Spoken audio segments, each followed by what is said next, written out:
Ready. Play. I then want to move it on as well to some of the sort of more bigger picture stuff that I know Snehal is raising. For example, I expect Iga to double her slam tally and be somewhat like top 7 or 8 of all time. I think so, but in fact, if she doubles her slam tally to, what's she on now? 6. If she doubles it to 12, which would be the same as Billie Jean King. Yeah, right. I've got the list on my screen right now, obviously beginning with Margaret Court on 24. She's actually just off the screen right now because she's obviously on 6. But she's already, she's already in on 6, of course. And for some reason, Wikipedia's not letting me scroll down. Here we go. She's already on 6. So she's already there in that bunch of players, already ahead of Anthea Gibson, already ahead of Martina Hingis, already ahead of Maria Sharapova. All of those people are on 5, I believe. Hannah Mandlikova on 4, Kim Clijsters on 4, Arantxa Sanchez Vicario on 4, which to me is she's close to legendary status. She always struggled a bit on the grass, but she got better and better and wasn't able to quite add a Wimbledon title to her tally. But she's sort of, fairly legendary.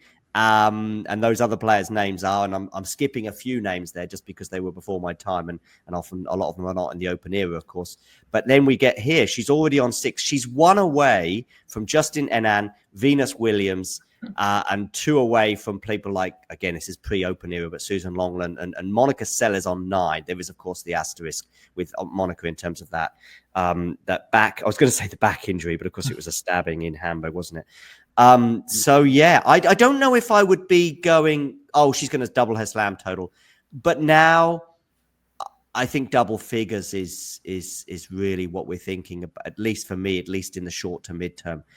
James, do you want to react to some of the things that I've just said? And then we'll move it back to Nick, and he can react also to some of this.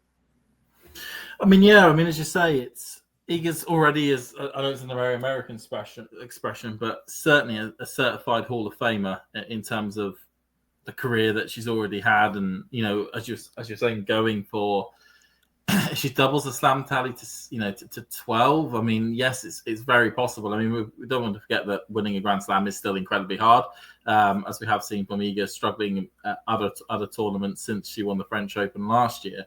It's not always a given that you're always going to be able to win every single slam, or the majority of slams going forward. But this is kind of getting into the speculation of it all. In terms of how many slams she's going to win, I think she's in the mix for every single Grand Slam she plays now. We'll see how many of them she ends up winning. I think double figures is a realistic aim for her. But yeah, you're kind of, she's probably, I would say even getting to 7 or 8 would put her in all-time, like best of all time kind of running. If you look at the other people with those kind of totals, 7, 8, 9. So I don't think she needs double figures for that. Look, she's won all 3 slams. Look, everyone's going to be talking about now whether she wins the Australian Open or not, because now that's the career slam. That's the one that's that's really going to set her apart from quite a few other people in that category. And that's where you kind of bring in kind of the bigger picture where, so before tennis went across 3 different surfaces there.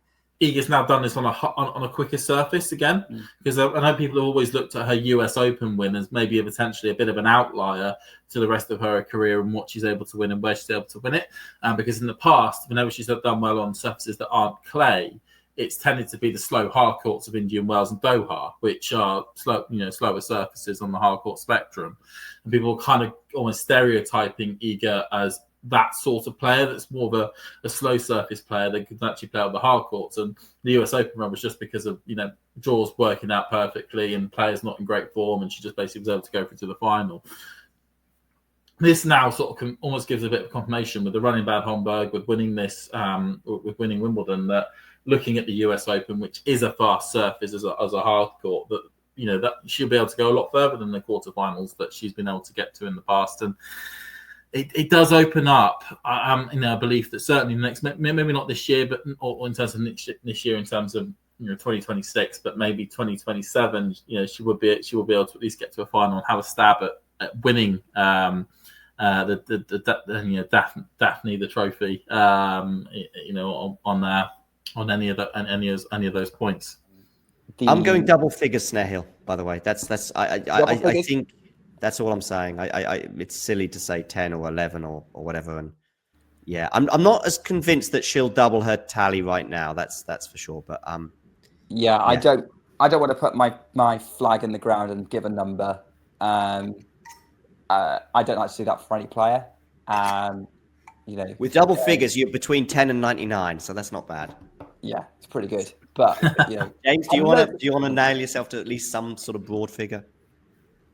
Let's go 14. 14. Okay. Oh, wow. 14. Hey. It's a nice number, 14. If you enjoyed this video, make sure you hit that like button. Don't forget to subscribe and click that notification bell so you don't miss out on all things tennis.